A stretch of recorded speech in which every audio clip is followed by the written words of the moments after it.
Hey, what's going on, everybody? And thanks for tuning in to Season 2, Episode 8 of Off the Puck Hockey on the FHN Network. I'm your host, Tyler Fines, and you can catch our Off the Puck on Rogers TV Channel 20 every Saturday night at 9 p.m. You can also view our live recordings on Facebook, YouTube, Twitter, Twitch. Just follow at Off the Puck Hockey for dates and times to check us out. Sad news today. Shout out to the Giles family, the passing of my Uncle Mike, who was given a great gift from one of our former guests, Brandon Pruss. So just a big shout out to Branson, Maddie, and my Aunt Pam tonight. May Uncle Mike rest in peace. We got some controversy brewing in Toronto. Jack Campbell picking up a back-to-back shutout. Freddie Anderson claiming he's got a lower body injury. So this upcoming Thursday, the boys are going to discuss on the roundtable who's going to take the net. And we're going to be discussing McDavid. We're going to be discussing the Matthews debate, who's the best player in the league and who's going to be up for the Hart Trophy. But before we get into that, I want to introduce one of my co-hosts, Mr. Adam Stiles. What's up, buddy? Hey, how's it going, man? Yeah, excited for tonight. We got Absolutely. a great guest coming on. We don't got a big guest. Yeah, the joke continues, man. Walker's putting those babies to bed, man. Can't make 9 p.m. It's hard when you're betting 10 kids at 9 o'clock, though. I don't know if my parents. That's terrible. And listen, exciting night tonight. Our guest has played 407 games, accumulating 778 minutes and penalties. Played for the Canucks, Oilers, Ducks, Canadiens, Sharks, and of course, Mr. Stiles and my favorite team, the Toronto Maple Leafs, during his career. And probably should be gracing the cover of GQ. Absolutely. Probably no shirt. OTP, Absolutely. welcome to Mr. Mike Brown, all the way from Chicago, Illinois. What's going on, fella?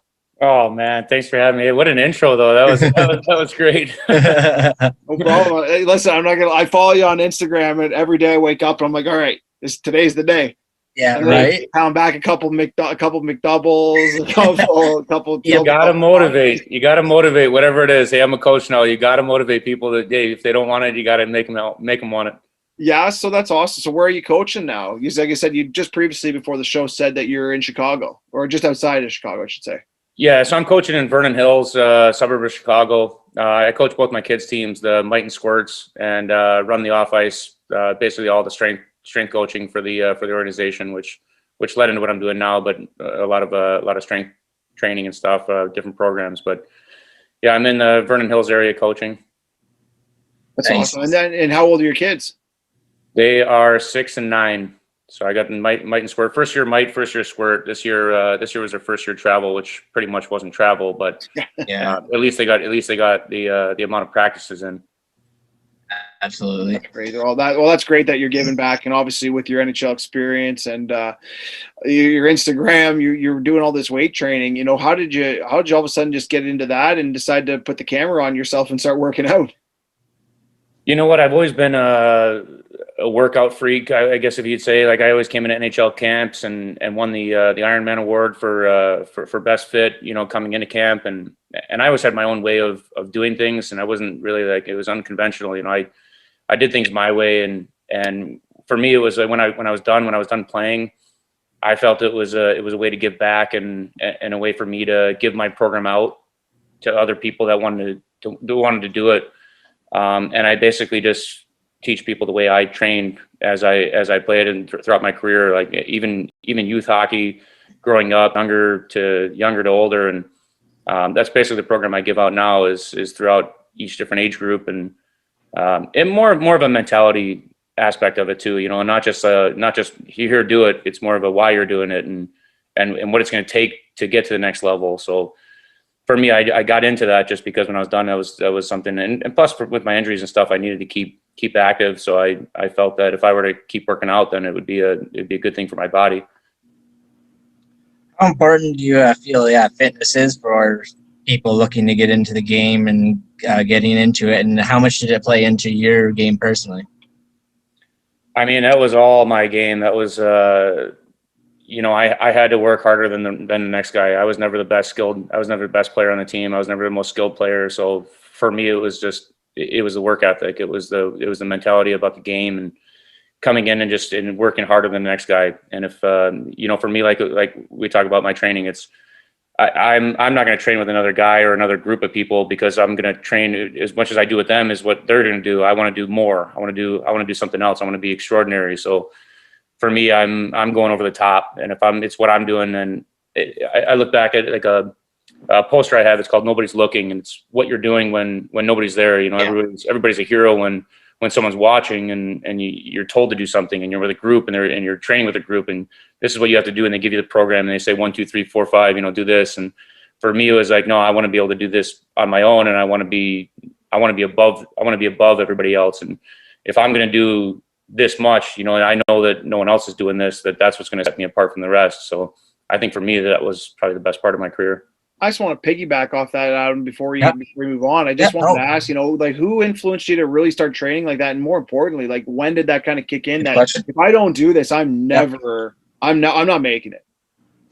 Yeah, I don't think nobody really said it to me. I was always a workhorse, you know, just throughout my life. I would say, not even just my hockey career. I was just always a workhorse. I always wanted to be active. I was always moving. So for me, it was just something that just came natural, and I took it obviously to the extreme. But you know, I think I had it in the backbone. I had it in me to be able to do that. And when I told myself, like, I'm gonna go extra, you know, I'm gonna go. And when people say 110%, you know, like, you got to actually mean it. You can't just say, hey, this is my 100%, and I'm gonna go 110%, or I'm gonna go 101%. You know, like, people can say that, but you can just say that, you know, like. 110% is 10% more than 100%. You know, 100% is the top. So you got to think about that, you know. And for me, like, it was just like, I'm going over that 100%, no doubt. Absolutely. And yeah, along with fitness comes the eating. Eating's a big thing. Are you like a big eating nut? Like, are you big on what you eat and when you eat, or do you? Like, big boy worries nutrition. Yeah. How to eat a bowl of ice cream every night before you go to bed. You know what? I'm a firm believer in eating everything, like not taking some certain diet and saying cut out carbs or cut out this or cut out that. You know what? Depending on what kind of lifestyle you live, and everybody's body's different too. So depending on what someone can take and how they handle it, you know, that's gonna play a factor in it. So for me, you got to figure out what you're comfortable with and what your body adapts to. So for me, I like eating everything, but it's all in moderation, you know, and a time of day. And obviously when I played, I did whatever, you know. I didn't have a regimen. I ate healthy. I ate generally healthy, and, you know, I tried to cut out just a lot of the fast food and grease and all that stuff. But now I've had time to research kind of different things. And if you see my Instagram, like you said there, Tyler, like, you know, I just had time, and I've never, you know, what's funny is that you can go to school to be a nutritionist, and you can go and you can learn all these things about what the foods do to you and what certain foods do to certain type of bodies and all that stuff. And I've honestly learned so much knowledge just from researching things myself, of things that I eat to post to other people on what the benefits are. Yeah. And I've learned so much from that, just from doing my own research, that hey, you know, it's free knowledge. Yeah, that's good. Any tips, advice? Like, I know, what would you give to like the average person looking to stay focused, stay on path? Like, what's the biggest things to help get over the cravings, the kind of the efforts, I don't want to do it today kind of things? You know what? It's to each person. You know, you gotta look deep at yourself and think, you know, what's worth it. Yeah. You know, if you take, I think for me, it's like there's a grace period. If you take 2 days off, you're going to get into a habit. And a lot of the times people get into a depression or something bad, and they just say, I'm going to resort back to what I was doing before. And it's easy for someone to start, you know, like, let's just say, for example, like a New Year's resolution, and you start the resolution and you're going hard and you're going strong. And then all of a sudden something hits you and you're like, well, you know, I'm going to take a day off, or I'm going to take 2 days off. And then I think that point where it gets to, like, after a certain amount of days where it's 2 days, it's like, you know, whatever, I just feel comfortable with what I'm doing. When I think the answer to that question is just stick with the plan. You know, like, you're not going to see immediate results. And I say that with everything. Even if you start working out and you think that you're going to start working out and you're hitting the gym and you get this new gym membership, just because you're working out for a week straight or 2 weeks straight doesn't mean you're going to look in the mirror and see any results. Yeah. You gotta stick with the plan. You gotta stay in. You gotta, you know, you do it day in, day out.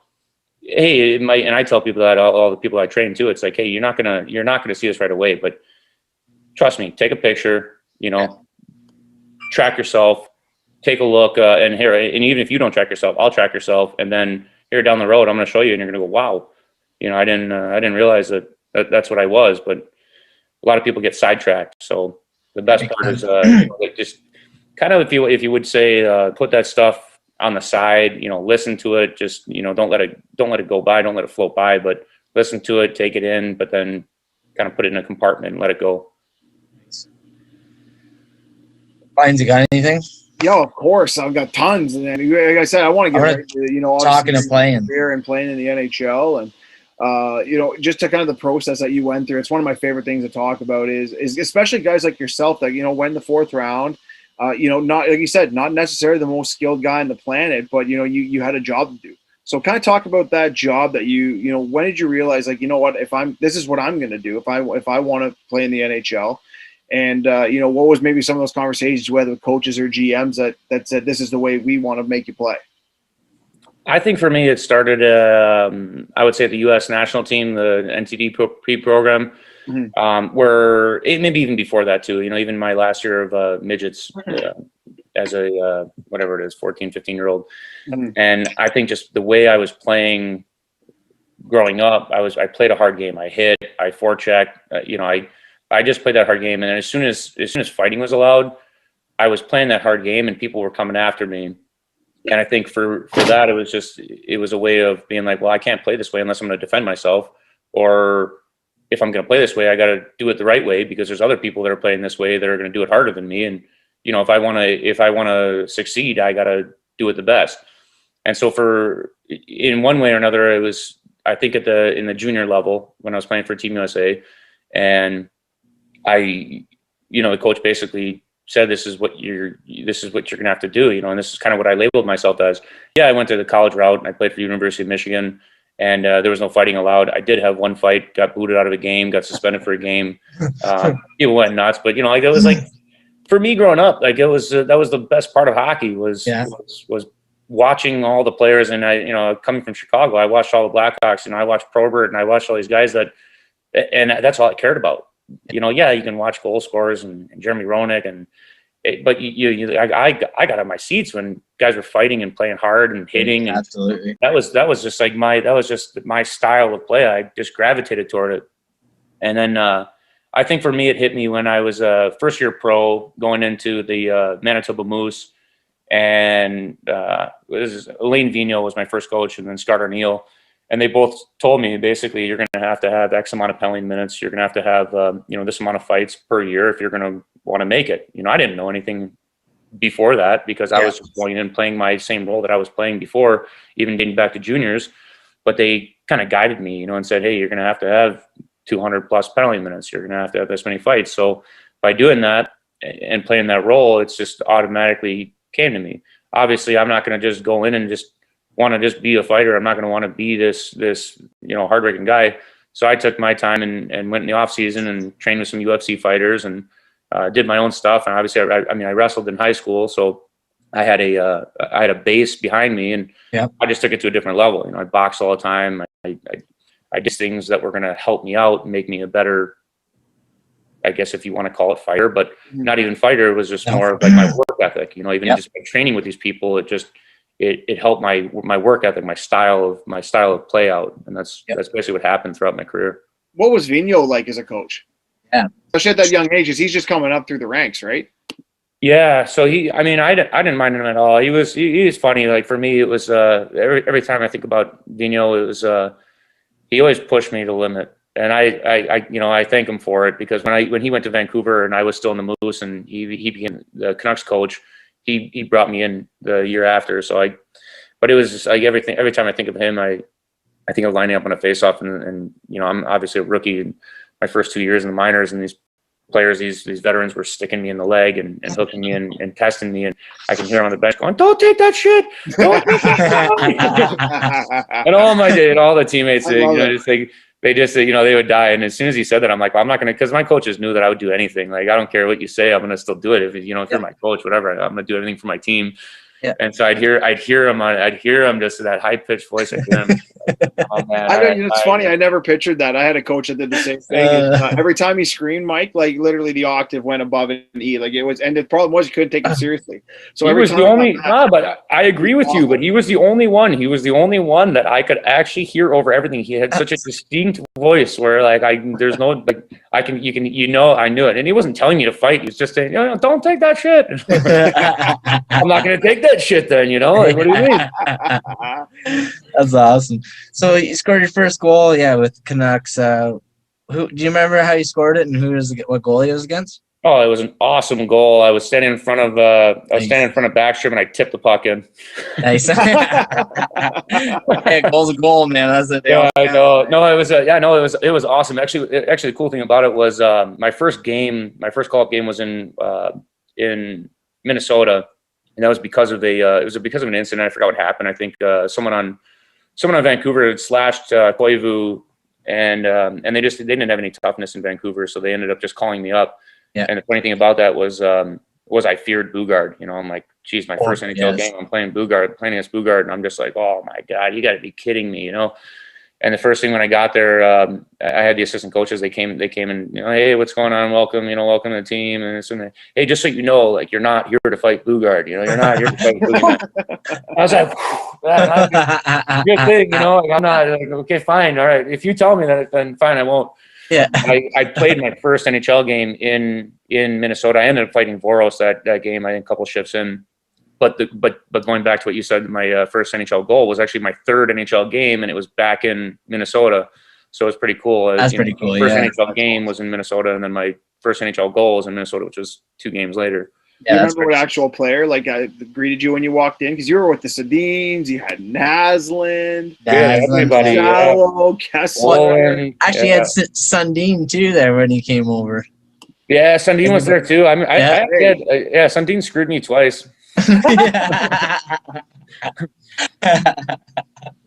I shouldn't go over it now, but no. We're going over. No, you went there. I want to hear it. No, it's funny. It's funny. Well, in Vancouver, so I wore 46 out of training camp, and obviously I'm not going to change my number because I'm a rookie, and you're not going to just go to the team and be like, hey, can I get out of this the training camp number thing?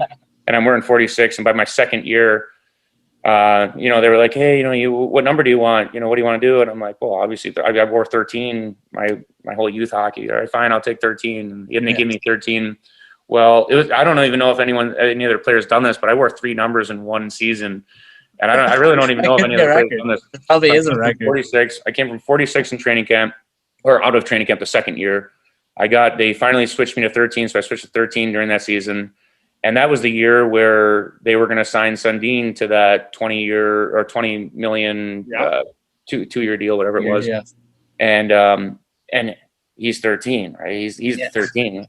And so I got called in by the management. It was all the coaches, it was the GMs and everybody, and they sat me in, and they were like, hey, and I thought I was getting sent down, so I was like, I was terrified. And I get inside the room, and Vigneault, he's like, hey, listen. We're signing Sundin, and he's under a lot of stress. He's under a lot of pressure. Do you mind just giving him the number? And I'm like, of course, whatever, it's fine. Take my number. Here, God, good. And I left, and it was it. That was it. He's like, okay, cool, fine. Shook hands, and we were done. Oh wow, that's incredible. And so I went to number 15, and I was 15 for that season, for the end of that season, and then I was out for the. I got traded to Anaheim after that, but then all the guys on the team were like, what? Did you sell it? How much did you get for it? What'd you do? And I'm like, I gave it to him. What do you mean? Yeah. And then they were like, no, you should have got a Rolex. You should have got a Rolex. Who did the Rolex? Who did the Rolex? All the trainers were like, no, you'll get something. Trust me, you're gonna get something big. And I'm like, whatever. Like I didn't know. Like, I'm not doing. I was just pulled in by the staff. I'm like, what am I gonna do? I'm like, here, take my number. Yeah. And that was it. He comes in and he's like, hey, you didn't have to give me that number, And I'm like, I think I did. Yeah. I think I did. I think that I know that I had to do it. Yeah. What I said the second time is in Toronto. So I get to Toronto and they were like, well, what number do you want? And I'm like, well, I'll pick 13, but they're like, well, we're retiring 13, so you can't have it. Oh, no. All right, fine. He got me again. Yeah, damn. He's not even on the team and he got you. Yeah, and he exactly. still didn't get anything from Wow, him. the curse of Matt Sundin. Yeah. Yeah, the Well, curse good is guy, though. Awesome guy. You know. That's awesome. Styles, do you want to ask him about his time with the Leafs, or Yeah, we'll get there. I'm pretty sure you're going to ask him. Yeah, quickly, just want to breeze over Anaheim. So yeah, you get traded there. Also, again, yeah, you play with some pretty good, big legends there. Perry Getzlaff, Bobby Ryan, Solane, Niedermeyer, Pronger. Yeah, just to name a few. The list goes on, man. Yeah, how was it like? How was it like going in a dressing room such filled with like all stars like that? You know what? Those first 2 years were awesome for me. Like you guys said, even in Vancouver, like I had some pretty damn cool guys that I played with. Like even Trevor Linden, like we forgot to even say that. You know, he's my first line mate. You know, it's cool, and looking up to these guys.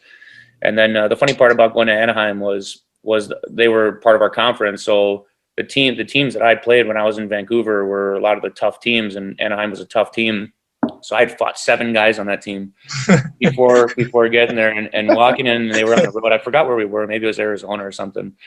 And I got in there. And I was like, geez, it was my first time being traded. You know, like I've never been traded before, so I didn't know what to expect. I didn't know if these people were gonna hate me. I didn't know. Like I just had no idea what it was like being traded. And you know, going down the road, I've been traded 6 times, whatever it is. So I got used to it. But this time was my first. So I was a rookie at it. And I get in there and I'm like, geez, I don't know what's going to happen. These guys all just open arms. They all give me hugs. Nice. And, you know, hey, welcome on the team, welcome aboard. And it was cool. You know, it was a real nice feeling, a real good feeling to be a part of something else like that. But you know, that locker room was definitely special. That, you know, Solani was. It's just, you know, those guys are insane, and I'm so glad to be a part of that. I don't even have anything in particular to say about any of them. It's just. Like I used, you know, one funny thing about Anaheim was Carlisle, and I had, you know, it's like when you're a pro, you get these deals where you get sponsored, and they give you the benefit to make your own patterns and curves and whatever stick you want. And I knew nothing about sticks. Like I know nothing about hockey. I'm here to play. I'm here to work hard. And going back to the USA program where they let you like and you can heat up your stick, and I'm heating it up with a torch because I'm allowed to, right? I can do whatever I want. I'm heating my stick up, I'm heating my blade, and I'm giving it to the Bauer rep, and I'm having it come back to me in this thing. And over 5-6 years, I get this blade back, and it's just completely mangled, and I don't even know what happened to it over the years. It's completely destroyed. Like I don't even know how I'm using it or why I'm using it. And Carlisle is like, he comes to me before one game and he goes, I swear, if you don't, you're not playing. If you think that you're going to use your stick, you need to use a different stick, or you're not playing tonight. And I grabbed Solani's stick off the rack, and I said, "Hey, can I use this stick for tonight?" And I grabbed it, and I used it, and I scored. Oh, seriously? Swear to God, in that same game, I used his stick and I scored. And he let me play. I scored. I used his stick. I scored. I had the Bauer rep at the game because his stick was I think it was an Easton or something. And the Bauer rep was at the game, and after the game, I looked at the Bauer rep and I handed him Solani's stick, and I said, "Here, put my name on this thing." And I've used Solani's stick ever since. And I had really? That's crazy. That's awesome.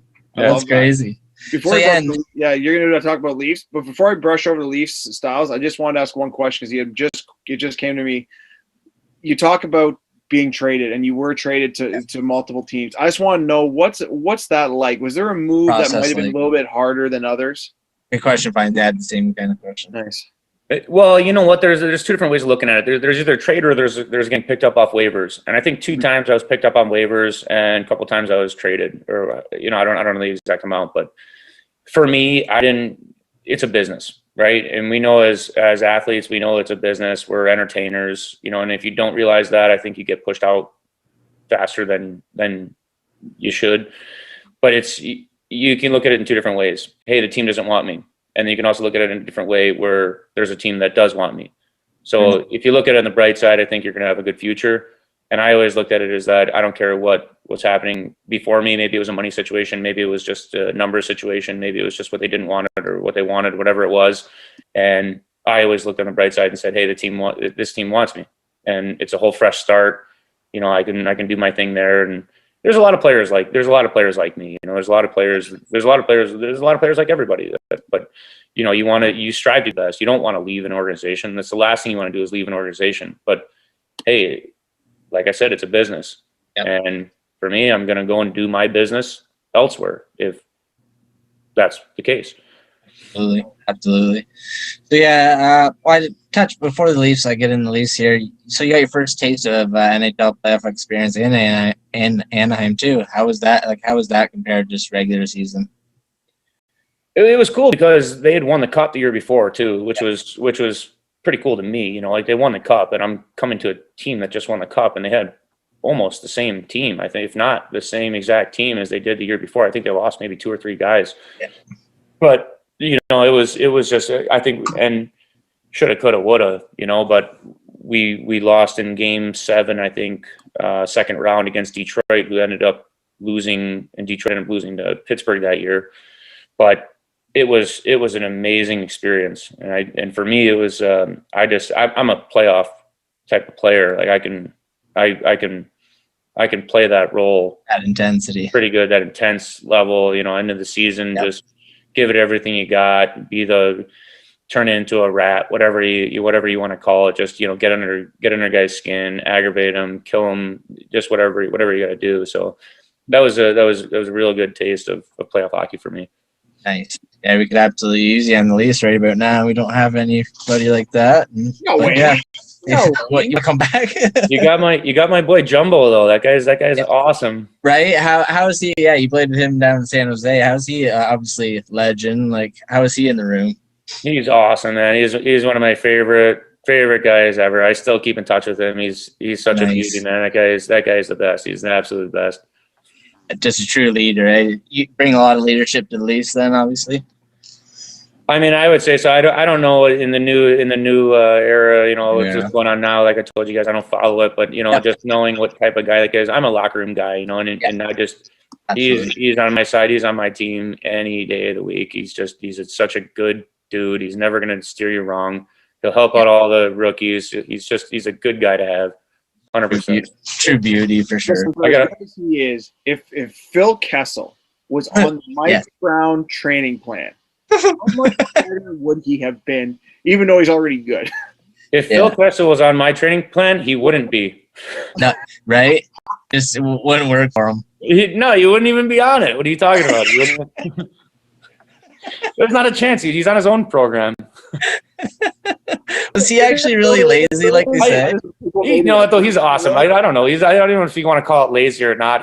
I think he comes off as lazy. I think he just comes off as what he is. But yeah, he can wheel. Like oh yeah. Anyone can say anything about the guy, but I have one story about him. I saw him. I think he had like a 3 or a 4 minute long shift, and he was in the D zone, and he was hunched over, like dying, like dead. You would have thought he was going to get carried off by the paramedics. And the puck squirted out of our zone and squirted out in the neutral zone. And I've never seen this guy skate faster in my entire life. He skated, put these jets on. Like, I have no idea why this guy. He was like, I really don't even know how to explain it. Yeah. And he put these jets on. He went down and he scored on a breakaway. And I'm like, all right, you know, that was just the Phil move. Yeah. Unreal. So what was it like playing for such a legendary club in the Leafs, and like how were you treated any different there? And one more question on top of the questions. What was the media like compared to San Jose or Anaheim? Is it absolutely nuts? I mean, I played for almost every Canadian market, so I was used to it. Yeah. Obviously, San Jose and Anaheim were different, but you know, I think I was more used to the Canadian market. Canadian markets. I loved my time in Toronto. I loved the Toronto fans. I loved the city. I had absolutely no complaints whatsoever. I wish I would have stayed there my entire career. Like no doubt about it. I wish we had. It was awesome for me, you know, and I had friends. You know, it was I don't know, like it was fun. It was fun. It was a good time. I never thought for myself that I would have any complaints by anybody because I was going to play the same way. I'm always going to give it everything I got, you know, and if you complain about me, then I don't know, to each his own or whatever. Yep.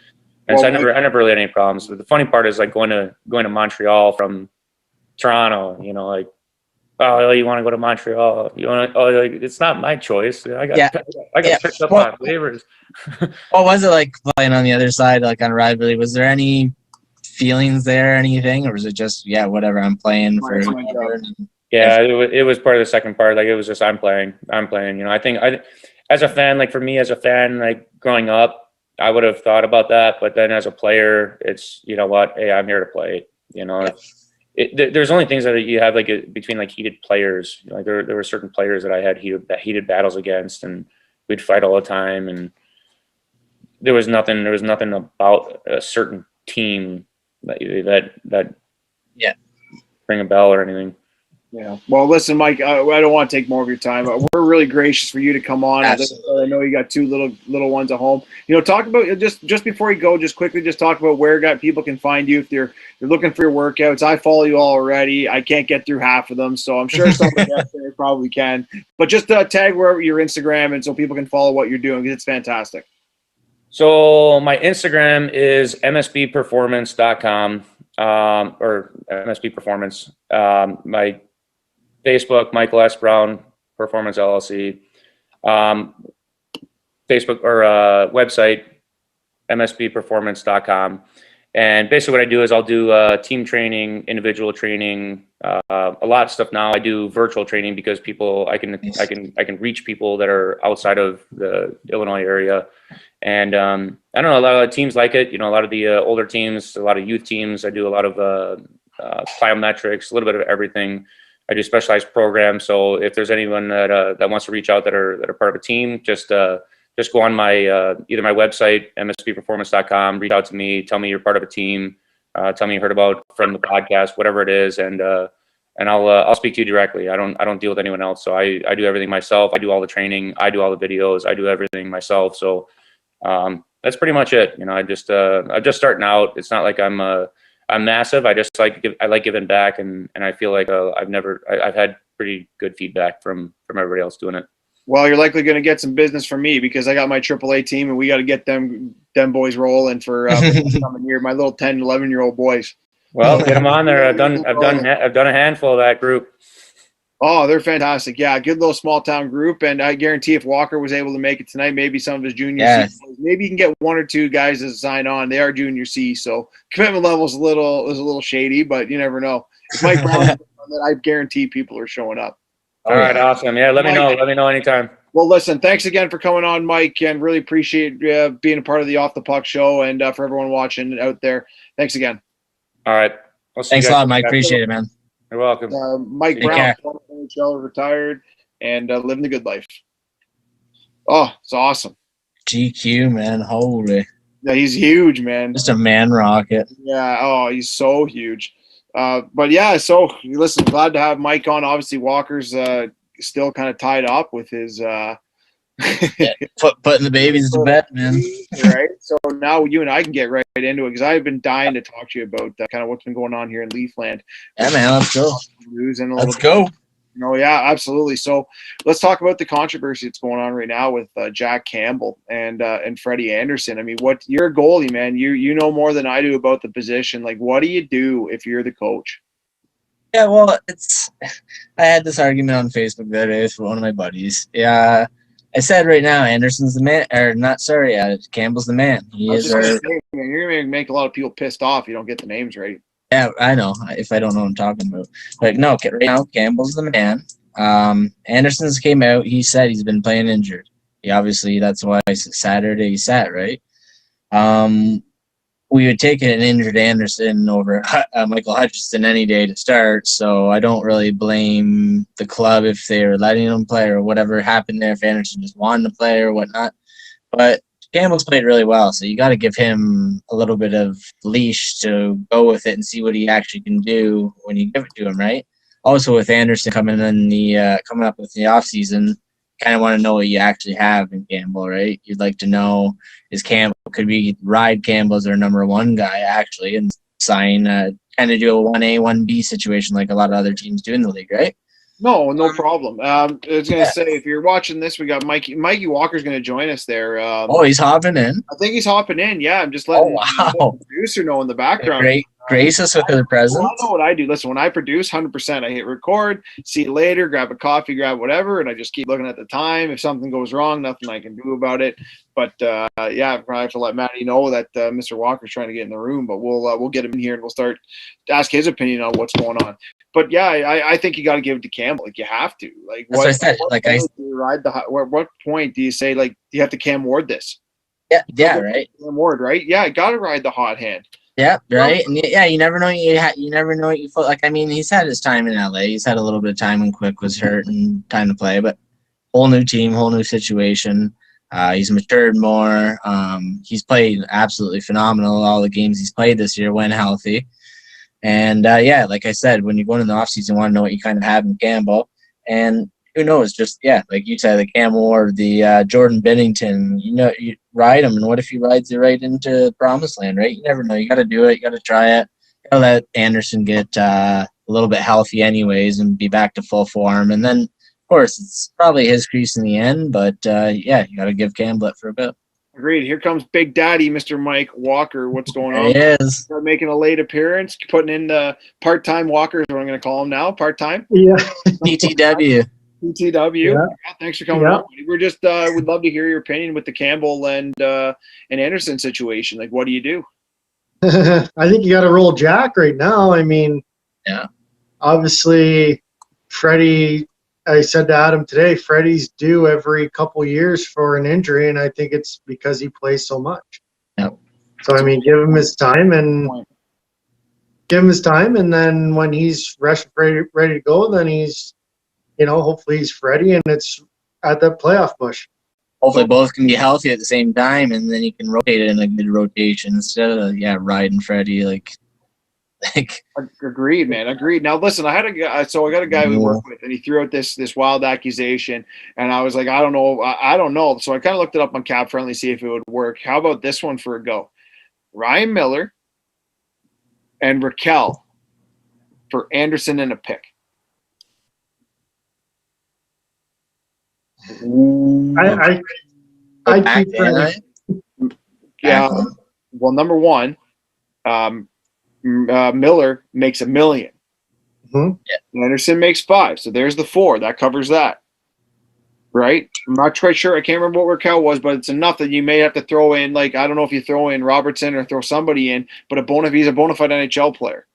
Right? And throw in some type of prospect. I don't know what prospect. Yeah, I don't see, like, that's the thing. Like, those clubs, I don't know much. Like, I know, obviously, I play fantasy enough. I know Raquel puts points up, and he's pretty good, but is he a grinder? Does he like to hit? Does he? Yeah, that's what we need. That's what we need. He can do both. Like, I mean, he's having a hell of a year. Yeah, that's what I said in fantasy, and I know that, like, I don't obviously get to watch him very often, but I like it. Yeah, if he's a grinder and he obviously puts the points up, bring it on, man. The Miller and Anderson one is the intriguing one to open up cap space. That's why I said you got to roll maybe Campbell here for a bit, right, and see what you actually have. Like, if he's legit, and then maybe you can go that Miller Campbell for the year. I don't know. I don't really like it, but I mean, you got to give some to get some sometimes.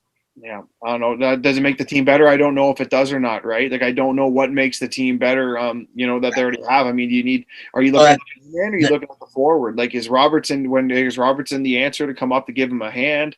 I don't know. He's just more skill, right? He doesn't have that grit. That's if we're getting a forward and you want that playoff grit, scoring type forward, going for the D and another shutdown D, but that can also put the points. Like that Ekholm that's out there, he's the grand prize right now in my eyes. If you're asking me who any team's going to get. Taylor Hall's out there. I would love Taylor Hall, but that's the other one where it's like a lot of money to play around with, right? Like, well, you're probably giving 50%. So the $4 million, I bet you the 4% because it's a UFA. $4 million, and I've heard the name was Kerfoot was the name, if anything. Which I mean, I'm okay with Kerfoot, but I heard Kerfoot in the first, and just like where did I hear it the other day? Elliot Friedman. It might have been you, Walker, telling me, or somebody was telling me that if you a Canadian team were to acquire like an American a guy from an American team at the deadline, they'd probably only get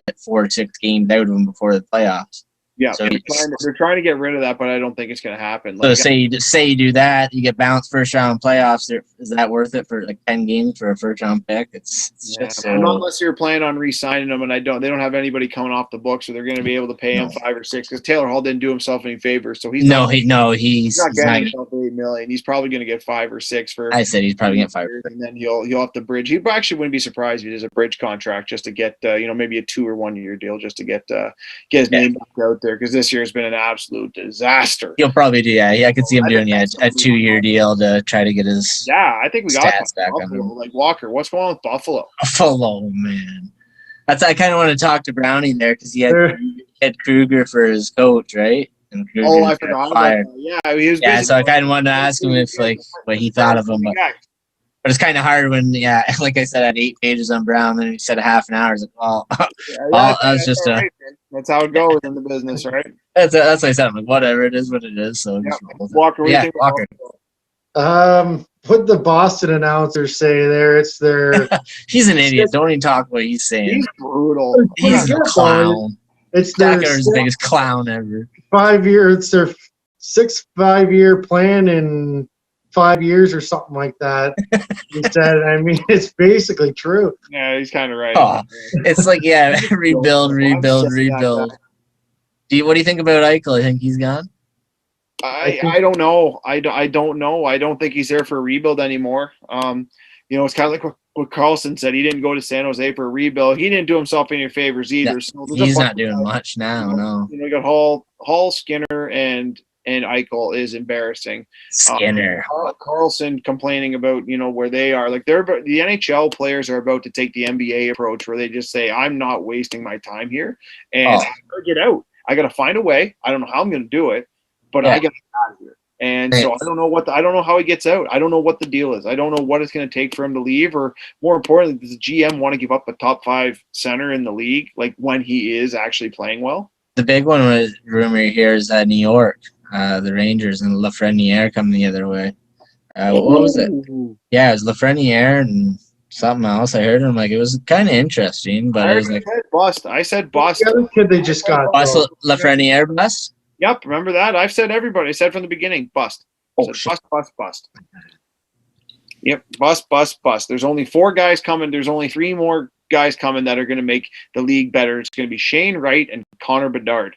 And by the way, I mentioned him earlier. Connor Bedard's got 9 points in 5 games as a 15-year-old in the WHL.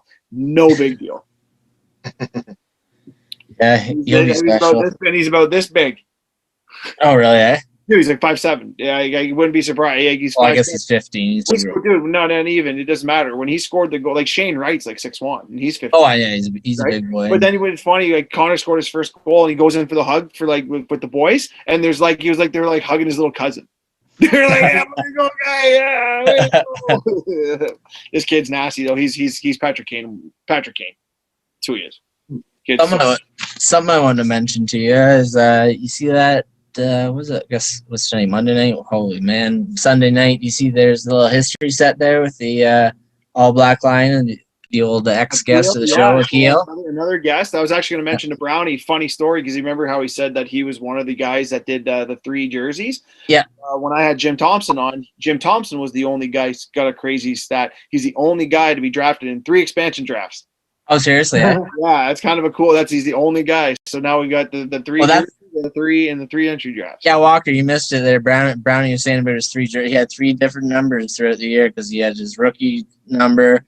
Then he got 13, and then Sundin came over to Vancouver and took 13. So he got, forget what he said after that. He got 15. 15, and then so he's like, I don't know if that's done. I'm like, I bet you. I don't know if that will be done. I bet you. Like, I know Nylander's done too. He did whatever. Forget what he was before. Yeah, but 3's wild. 3's. Well, yeah, to give your number up for somebody coming in after you've already had your number taken.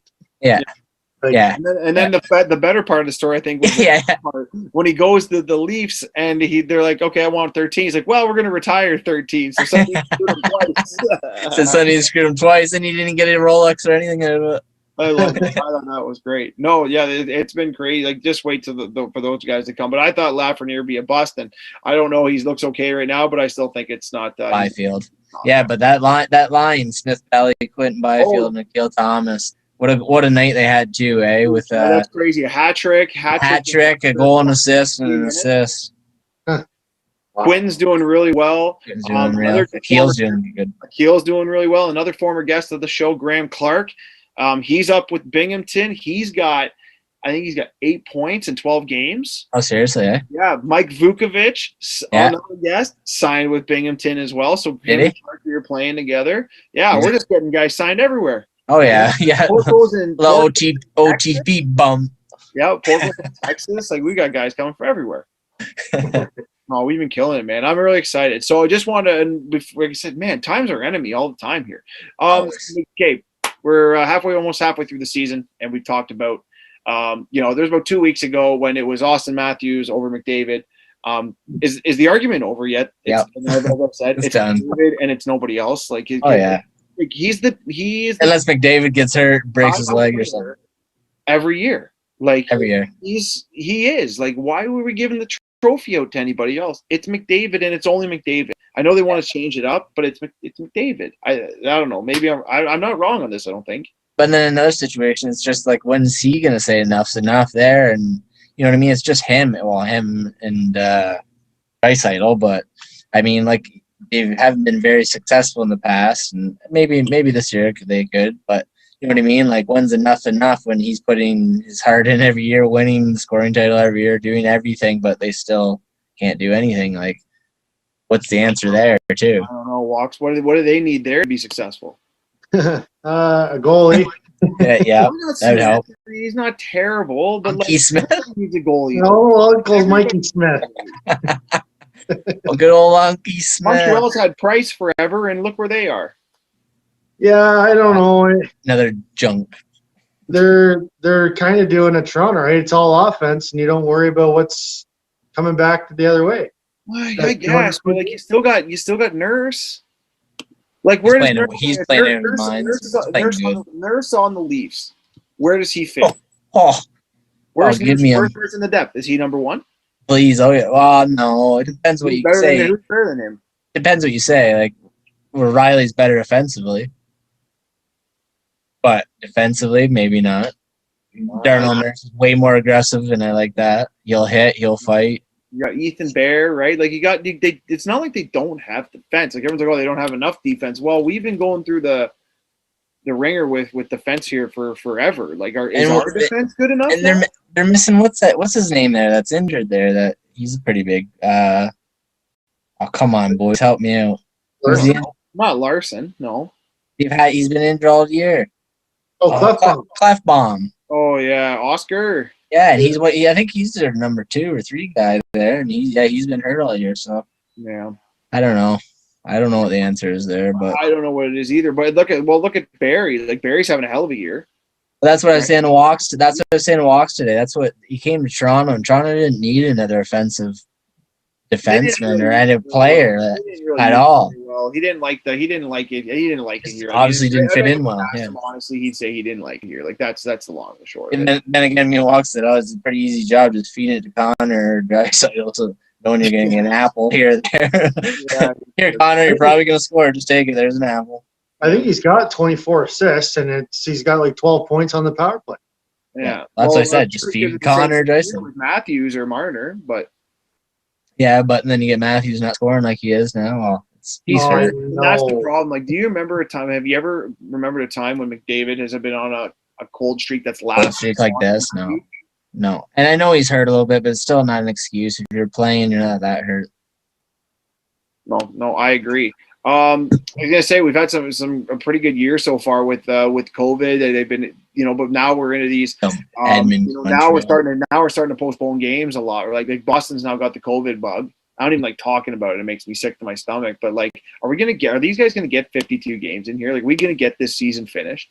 Yeah, I don't know how they can finish. Like, you see the Edmonton-Montreal game today that got postponed. You see that? Yeah, I just saw it pop up. That's crazy. Yeah, that's what I said. I'm like, it was staying away from the Canadian market for a while. Now it's starting to creep into our market. So it's like. But it's been bad in Quebec, right? So there's suburbs of Montreal that it's like the variant is hit quite hard. So I kind of expected there to be something there eventually. It's just I don't know. Obviously, some people don't follow all the rules and crap, but Yeah, it's just weird, like how if you're just quarantined in a hotel room, but it happens, whatever. Yeah, well, I don't want to stay on the COVID topic. No. It drives me crazy. But No, it's enough of that. Here's what I do want to talk about. Okay, checking from behind. I'm sick of it. I'm sick of watching the NHL not call this. Yeah. It's brutal. Like, I don't understand why have we gotten away from checking from behind. And I get that it's the NHL and it's not, these guys aren't supposed to be these guys don't want to be role models. Okay, they want to make money. Let's be honest, right? You know why?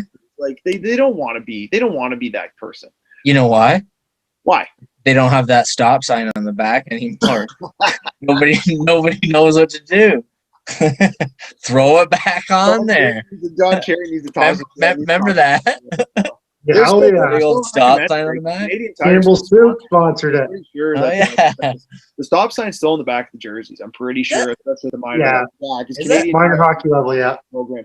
And it is a bit of a deterrent. Like, I'm sorry, it's a visual aid, and these kids don't get it, but like the checks from behind are getting outrageous, and not only getting outrageous, they're getting borderline dangerous. Like, what is it going to? Oh yeah, that's what is it going to take? Exactly.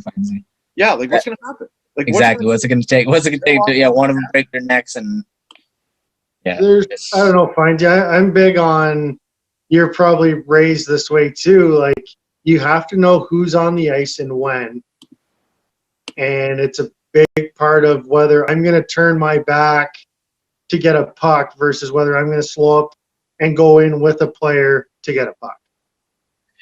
So there's two levels of thought on that. So number one is that the mindset years ago changed, and it's like, and before, so the first rule change was that it's on the onus of the hitter now. It's not like before, right? Now, I don't even think, believe it or not, it wasn't even in the rule book beforehand that, like, if you have the puck, you have to protect yourself. That was just common knowledge. But now it's in the rule book. Like, if you're the player making contact, that you are responsible for the check. And believe it or not, it's not guys like Wilson and them throwing the checks. It's normal guys that are just coming in and not controlling themselves on the way into the check.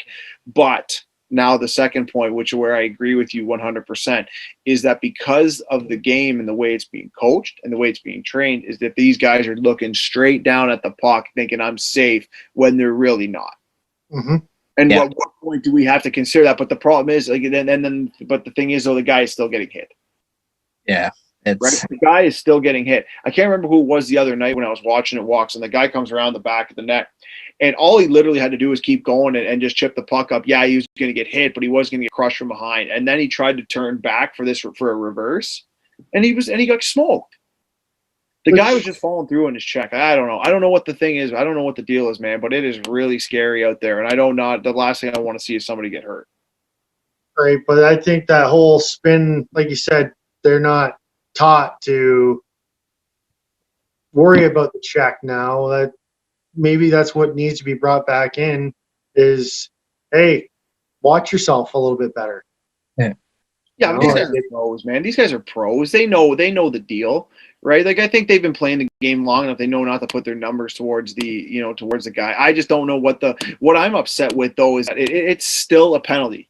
Like, it's still a penalty. Like, there's no argument sake. Like, there's just been a couple blatant ones where they're just like, no call. Like, I just want to know what the line is.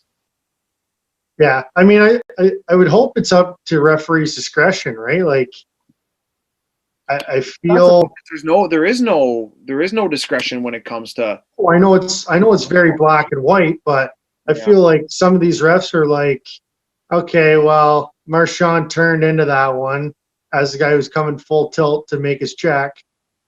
We'll let that one slide. Like, I feel like that's still in the game. Yeah, no, well, you're right. Yeah, it might be, but I don't know. It's just been disappointing to watch that these plays keep happening. Like I said, all it's going to take is one person to get a broken neck, and then they're finally going to look at it again, and it'll splash all across minor hockey. 9:55. We're looking at. We got a couple minutes left here. OHL hockey. Are we going to get any OHL hockey here in the next week or two? Who cares? OHL? Not that I don't care. It's just no point now, man. What are they going to play? 20 games? It's just. Well, for me, it's a big deal because I want these kids to get some exposure. I mean, that's what I was going to say. That's what I was going to say. In the end, yes, it's great that they're getting out and playing competitive hockey and stuff again. But Yeah, just for just on the other side, like it's just, you know what I mean, as a fan perspective, I guess you can say it's like whatever, but player perspective, absolutely, yeah, it's good they're getting out there and play. Hope they do. Yeah, but. you know what's crazy is that this year, I don't know, no one's even talking about the draft. No. One person is talking about the draft. You got, like it's all Europeans in the top two. Is that? It's gonna be Europeans. Yeah, 100%. 100% going to be Europeans. You got Fabian Lazelle, who's playing in the Swedish Elite League. Okay, there's one.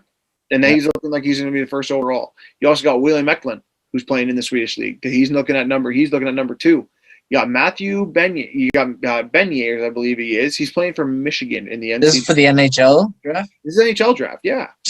Beniers, this is he played. I haven't heard of these kids. College hockey is ranked third. Third from college. He's kind of like an Eichel type guy, right? He came out of Boston. Oh, yeah. Right. And then the fourth pick is a goalie, which I'm sure you love. Luke Hughes, which is I love goalies ranked from the Q. Where's the goalie from? He's Swedish.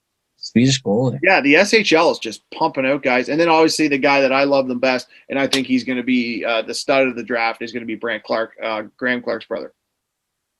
This kid's going to be a stud. But it's not a deep draft. It's really not. A lot of depth guys, nothing crazy. But the next 2 years when you got